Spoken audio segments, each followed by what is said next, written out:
Good afternoon and welcome to the Midday News. Here's what we have in the bulletin. A deadly gun battle in Haiti, a day after President Javenel Moise was killed. More concerns about vaccination. PAHO highlights the struggles of countries in Latin America and the Caribbean. And later in sports, no fans allowed at Olympics due to Tokyo state of emergency. I'm Vashon Brown. And here are the details. We begin with the latest in Haiti. A deadly gun battle between police and the men suspected of assassinating President Javenel Moise has been raging in the capital, Port-au-Prince. The police chief said 4 suspects had been killed and 2 detained, but some remained at large. A manhunt is underway. Now, officials have not given details about the suspects, including their nationalities, nor did they suggest a motive for the attack, which they said was carried out by a highly trained and heavily armed group. They said the members spoke in English or Spanish. Mr. Moise, who was 53, was fatally shot and his wife injured when attackers stormed their home early yesterday. The country is under a 2-week state of emergency, which allows for the banning of gatherings and use of the military for police roles, along with other extensions of executive powers. Now, meanwhile, Mr. Moise's wife, Martine, who was shot multiple times during yesterday's incident, was flown to the U.S. yesterday afternoon. Arrangements were made for her to be taken to Miami for treatment at Jackson Memorial Hospital. More from the ABC affiliate in Miami.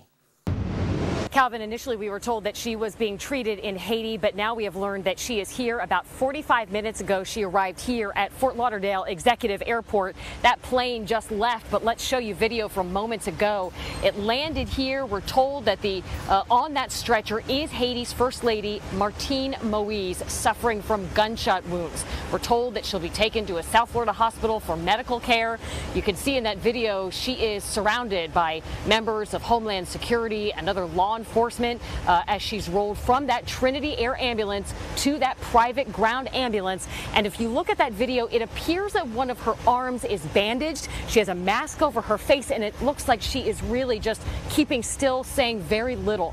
As you know, as we reported, it was in the early morning assassination of her husband, Haitian President Javenel Moise, when officials say the First Lady was shot multiple times in their private residence. According to the Haitian ambassador to the United States, she is stable but critical. Local 10, as you know, has caught up with the 47-year-old First Lady in Haiti as well as here in South Florida. We're told she advocated for women's issues as well as public health access. Calvin, you have visited Haiti. You have met the First Lady. You have frequently said that she is rarely not by her husband's side. Again, now she is in South Florida getting treatment. As soon as we get more on her condition, Calvin Nicole will let you know. To some health-related matters now, the Pan-American Health Organization, PAHO, says Jamaica is among several countries in Latin America and the Caribbean that continues to struggle to vaccinate its high-risk population. Now, PAHO also said a big challenge in getting vaccine donations is that the government of India is refusing to allow the Serum Institute of India, which is producing the vaccine, to export doses of the jab. Shamela Pullen reports. Less than 5% of the Jamaican population have been fully vaccinated against COVID-19. This is partly due to delays in getting vaccines into the country. It's an issue that was highlighted during the Pan American Health Organization media briefing on Wednesday, as several countries are faced with a similar or worse situation. Haiti, for instance, has yet to start vaccinations. Jamaica is also struggling to access enough vaccines to cover their high priority groups. Some countries in South and Central America, where the pandemic has hit particularly hard, have not yet been able to access enough vaccines to fully vaccinate 3% of their populations. PAHO says the delay in COVID-19 vaccines from COVAX facility is due to a series of challenges in June, such as the inability to receive AstraZeneca vaccine doses from the supplier in India. COVAX faced many serious limitations during the month of June due to different problems. We still have the government of India that is not allowing the Serum Institute of India to export the vaccines, the AstraZeneca vaccines that Serum Institute is producing.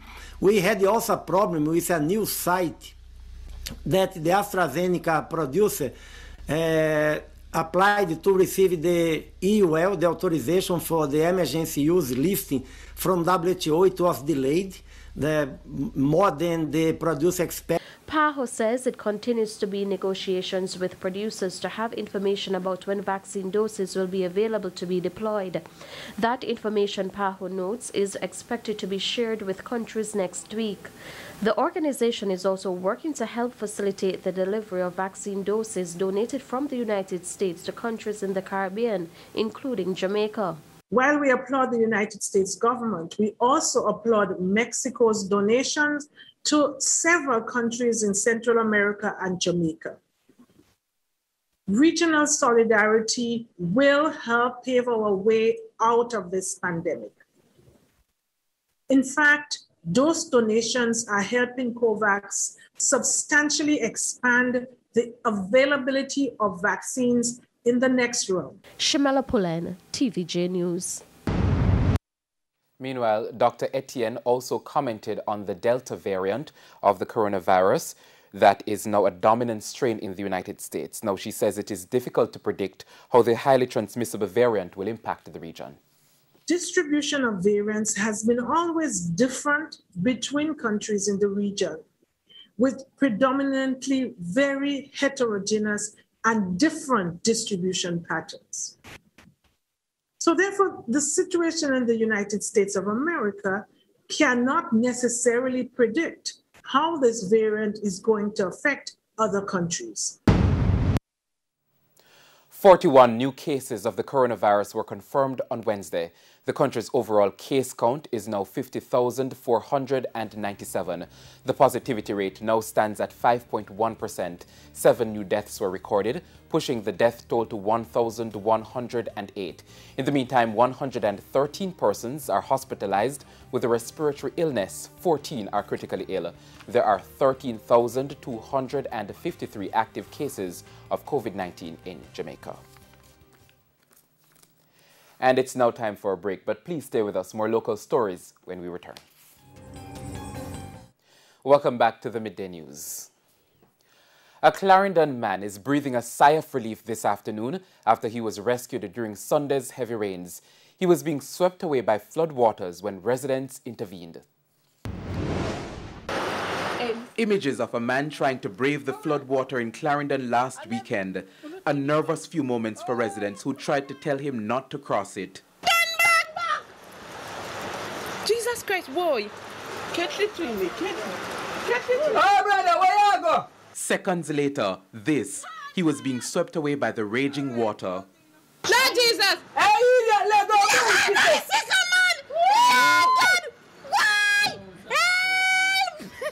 Soon, the man was no longer in sight as residents continued to call for help. And that help did come. He was rescued. Melisha Dixon watched the events unfold on Sunday. She says the community was flooded after heavy rains associated with Tropical Storm Elsa. Where he tilt over, you know, at that section there's a bridge. But I'm not sure if he doesn't know that there is a bridge there that is overflowing. So to me, it seems as if the current there just swept him out, but he keep holding to the bicycle. I think if he had let go of the bicycle, maybe he could, you know, somewhat, me don't say rocky back. The man who rescued him is a firefighter. His training helped. In the fire brigade, we would have learned about ropes and knots. And so the different knots would come into play as to how, you know, tying the rope, creating a safety line for myself, you know, and then putting it to the jug and, you know, launching it out to him. A 12-year-old boy also assisted with the rescue. We run good on there, me and Oliver. And me and Oliver go for Europe. And after me have it sitting there and jug. The oil jug, the big oil jug. I tie my rope and Oliver tie. And I look at him sitting on the rope. I will throw you at him. And then to wrap around you and tie it 3 times. And he tie 3 times and tie more than 3 times. And he jump off in the water and Oliver jar him out.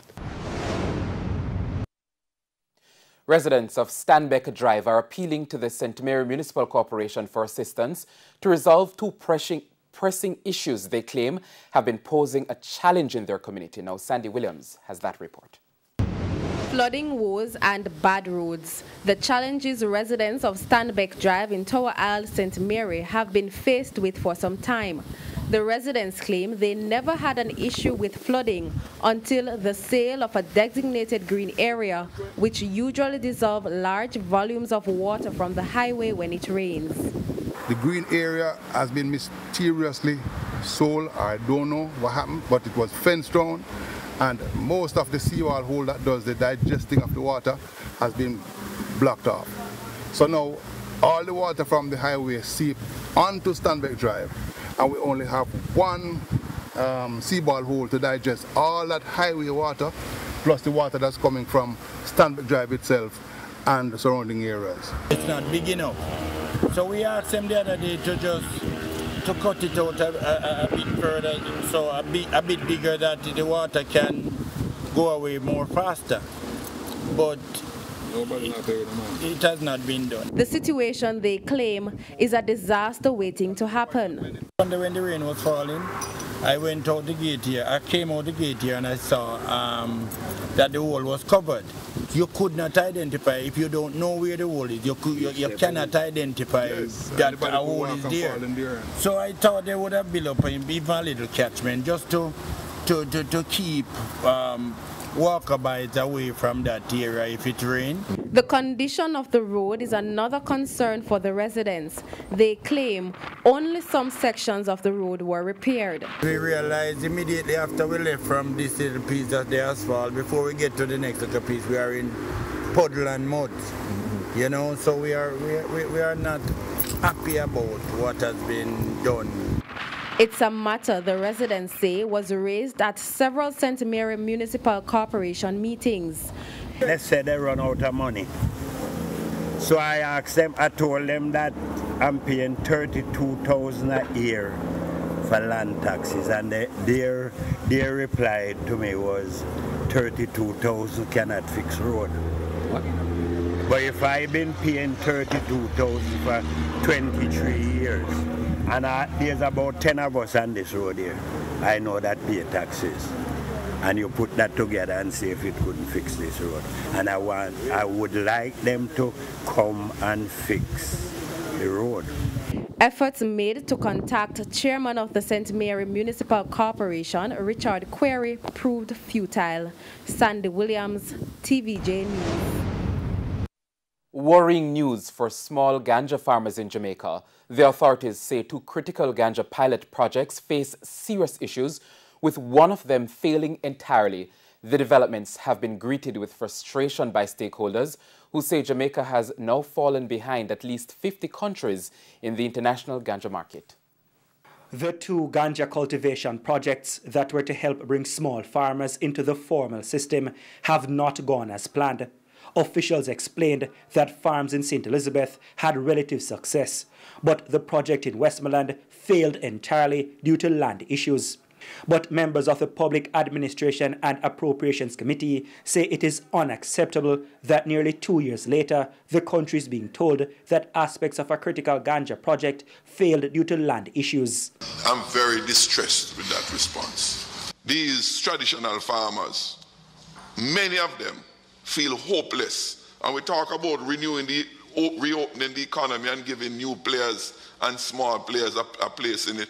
Madam PS, if this is how we're going about it, they have no place in the reopened economy.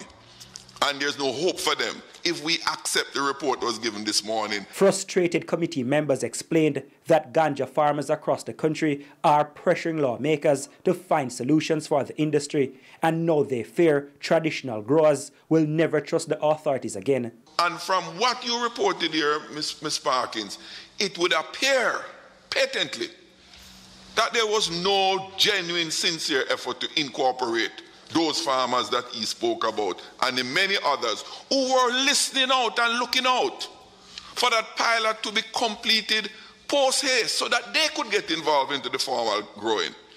There are currently 50 countries in the world that have legalized the medicinal use of marijuana. The problem that we face is that we are way behind.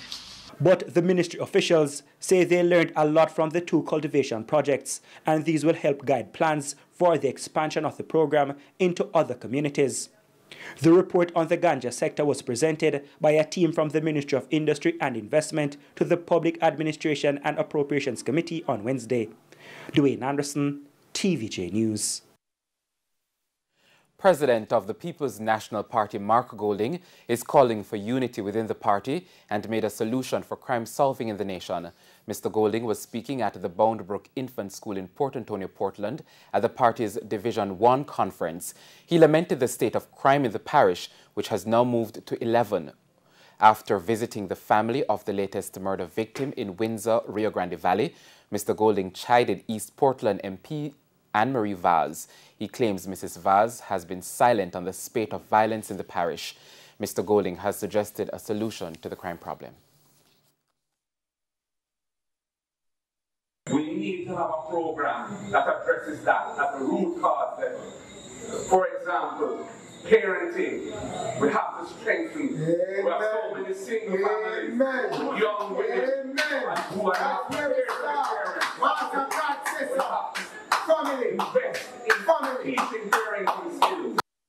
Meanwhile, he is also reiterating the call for unity within the party.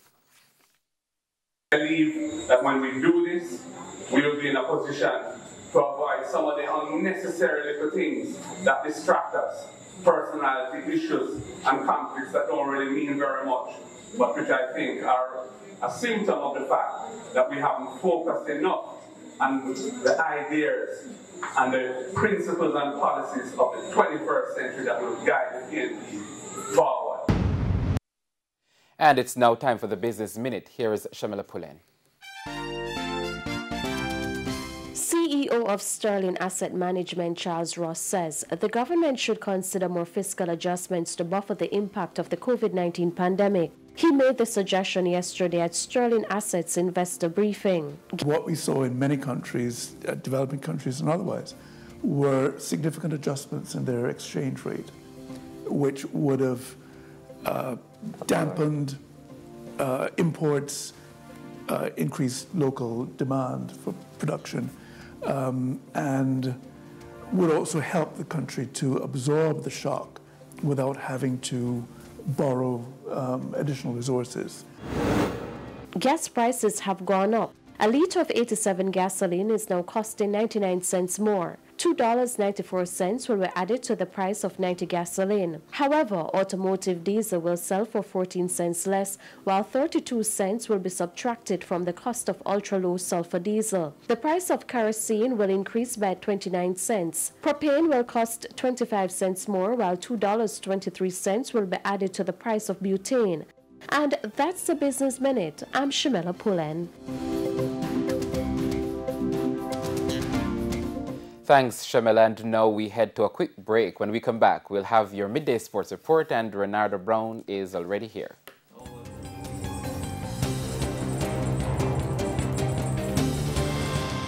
Welcome back. It's now time for your midday sports. I'm Renardo Brown.